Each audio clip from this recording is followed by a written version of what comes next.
L'irrationalité d'une telle croyance avait déjà été démontrée d'une façon similaire par le pionnier de la physique moderne, le grand scientifique anglais Isaac Newton.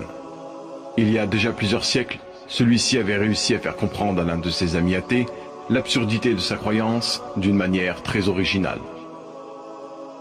Pour ce faire, il avait demandé à un mécanicien de fabriquer une reproduction miniature du système solaire. Les planètes étaient représentées par des billes qui tournaient grâce à un système compliqué d'engrenages et de courroies. Newton plaça ensuite cette reproduction sur son bureau de travail dans son cabinet.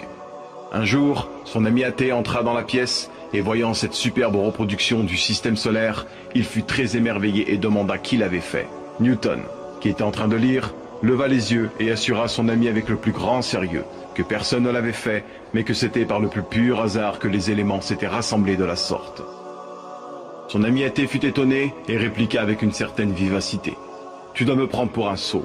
C'est évident que quelqu'un a fabriqué cette reproduction, un génie d'ailleurs, et je voudrais connaître son nom. » Newton déposa son livre, se leva, mit sa main sur l'épaule de son ami et lui dit « Cette reproduction est une faible imitation d'un système bien plus merveilleux dont tu connais les lois. Je suis incapable de te convaincre que cette reproduction n'a pas eu de créateur, et pourtant, tu prétends toi que l'original que le mécanicien n'a fait que copier est apparu sans l'intervention d'un créateur.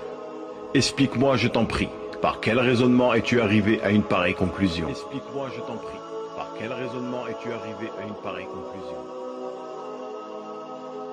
Si on n'arrive donc pas à percevoir que des choses complexes puissent avoir émergé par hasard, prétendre cela pour des choses encore plus complexes serait une conclusion qui est en apparente conflit avec notre raison. Comment pourrait-on concevoir que le système solaire soit apparu par chance, alors qu'on n'arriverait jamais à concevoir cela avec une simple reproduction?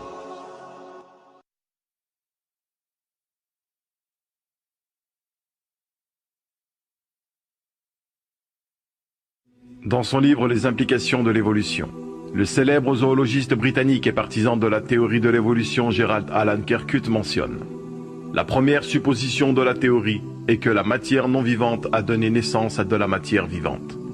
Autrement dit, le fondement de cette théorie repose sur l'apparition par chance d'une cellule vivante à partir de matière non vivante. Il s'agit de la base de la théorie de l'évolution, qu'on appelle dans le domaine scientifique l'évolution chimique. Alors, pour savoir si une cellule vivante pouvait émerger par hasard à partir de matière non vivante, de nombreuses expériences scientifiques ont été effectuées. La plus célèbre d'entre elles a été faite par le pionnier de la microbiologie, le célèbre biologiste français Louis Pasteur. Il conclut qu'un organisme vivant ne pouvait que provenir d'un autre organisme vivant.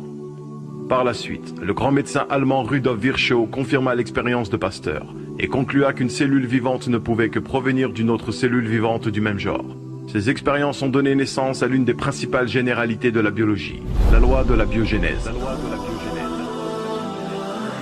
Dans le célèbre livre de biologie intitulé « À la recherche de l'ordre dans la complexité », on peut y lire: historiquement, le point de vue comme quoi la vie provient de la vie a été tellement bien démontré scientifiquement qu'il s'agit aujourd'hui d'une loi appelée loi de la biogénèse.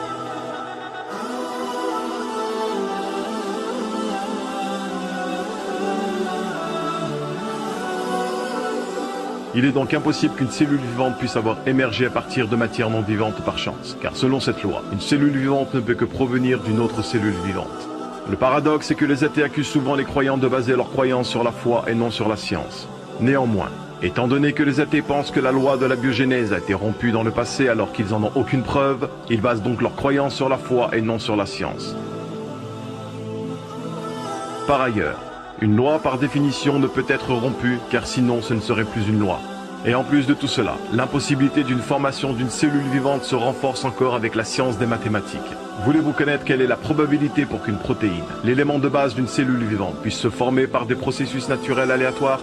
Selon le microbiologiste américain Douglas Axe, dont les résultats ont été publiés dans le journal de la biologie moléculaire en 2004, la probabilité est d'une chance sur 10 puissance 74. Et d'après le célèbre mathématicien français Émile Borel, si la probabilité pour qu'un événement se produise est inférieure à une chance sur 10 puissance 50, alors nous devons considérer cet événement comme étant impossible. Mais en 2010, Douglas Axe effectua des recherches complémentaires qui ont été publiées dans la revue Biocomplexity. Et il apparaît que la probabilité la plus proche de la réalité est plutôt d'une chance sur 10 puissance 164. Maintenant, imaginez que l'univers tout entier soit constitué de grains de sable et qu'on décide d'en peindre un en rouge. Eh bien, il a été calculé que la probabilité que l'on aurait à retrouver ce grain de sable rouge parmi tous les autres serait seulement d'une chance sur 10 puissance 96. Alors que dire d'une chance sur 10 puissance 164?